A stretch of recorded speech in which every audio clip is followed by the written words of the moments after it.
We're going to run through a stability analysis for this system. We have a feedback loop, and we have an inner loop right here. So I'm just going to draw a box around this. We also have a disturbance with a transfer function, and our set point is here on the left, and then our final control variable thing that we're trying to maintain at a target is here on the right. And you can see this inner loop here, okay, a feedback loop, and then an outer feedback loop as well. So we need to simplify this system just a little bit, and then we're going to use a root locus plot to determine the stability limits. So what values of Kc, this is going to be below an upper limit, below an upper limit and greater than a lower limit. So we want to find the values for which this is going to lead to a stable feedback control system for this case. So let's go ahead and just approximate this, and we're going to this inner loop, and we'll call this one G inner loop. Okay, so G inner loop is just going to be direct divided by 1 plus the loop, or that's going to equal 0.5 times 4 divided by s plus 3 over 1 plus 0.5 times 4 over s plus 3. Okay, so if I multiply this out, so then G inner loop, that's going to equal 2 divided by s plus 3 plus 2. Okay, so that's going to be 2 divided by s plus 5. Okay, so I can replace everything that's in this block by that transfer function right there. Okay, so let's just let's go ahead and write our transfer function now.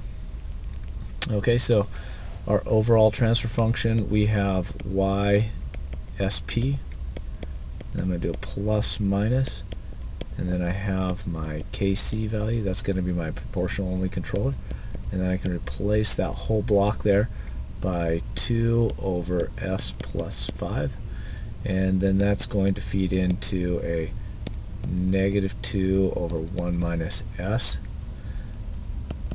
Okay, and then I have my disturbance coming in as well, and my transfer function there is 6 over 4s plus 1, and that comes in, and I have a measurement, some measurement dynamics as well. Okay, and that's going to come back here to the feedback loop. So this feedback loop here is equivalent to the one shown above. We've just approximated the G for the inner loop. Now, to do a stability analysis, what we want to do is for a root locus plot, we want to look at a G open loop. Okay, so G open loop means that we go ahead and break this feedback loop, and we get anything, that's going to be ym over ysp. And that's going to include the Kc value here. So let's just go ahead and get this. This is going to be Kc times 2 over s plus 5 times minus 2 over 1 minus s and 1 over s plus 10.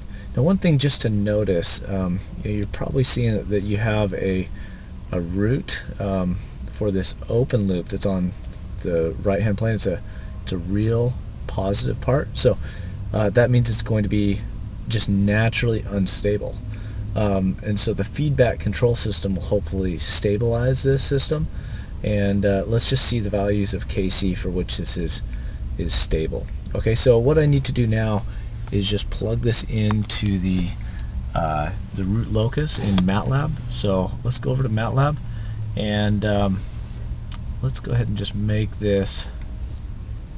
Here we go. I'm going to just give half the screen to this one, and let me go ahead and just give half the screen. Let's see if I can give half the screen to this one. Okay. So, oh, okay, that did not, okay, apparently that didn't work. Okay, so let me just see if I can minimize this and give it half the screen. There we go.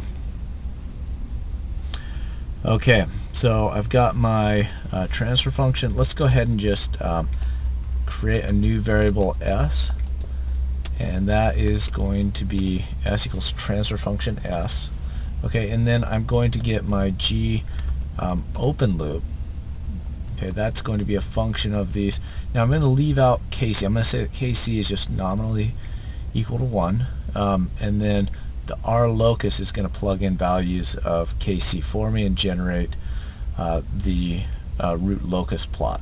Okay, so let me go ahead and type in everything except the kc, and -2 over 1 minus s, okay, times 1 divided by s plus 10. Okay, so we have our continuous time transfer function, and then I do an R locus, and then that's of my G open loop. Okay, so when this plot is generated, then what I can do is look at this. I can start tracing it. Okay, so if I trace it, what I'm going to see is values where it's going to remain stable. Okay, so if I have a gain of 138, then I'm going to pass over onto the right hand side of the plane. I'm going to have a positive root, and I'm going to be unstable. Okay, so you can see values of the pole, the damping, and the overshoot. So once I get above 100% overshoot, then it's going to go unstable. And I can also see the frequency of oscillation there. Well, let's just check out the green line as well, just to see if that's comparable. It should be symmetric, so they should be the same values. Okay, so I'm going to come over here and start tracing the green line as well, and you can see that should agree as well. So it passes over onto the right hand side at 138. As I continue to increase the gain, it should go unstable. Okay, but now I want to also look at right here where it goes unstable, but not oscillating. Okay, so you start off with a value of 0, so that's 0 gain, but then when I get right here, so I think I probably need to zoom in on this region just a little bit more. Okay, so let me zoom in here and go ahead and start tracing that again. And so I see that when I get to, I need to have a gain of at least about 12 in order to get onto the left hand side. Okay, so I have negative real roots, and that happens about positive 12. So if I have a gain of 0, my system is going to be unstable. Now that was my pole of positive 1 that we saw in my G open loop. And so that's just going to be an unstable system, but when I get to 12, it's going to be stable, and then when I get to 138, it's going to go unstable again. So my stability limits are between 12 and 138.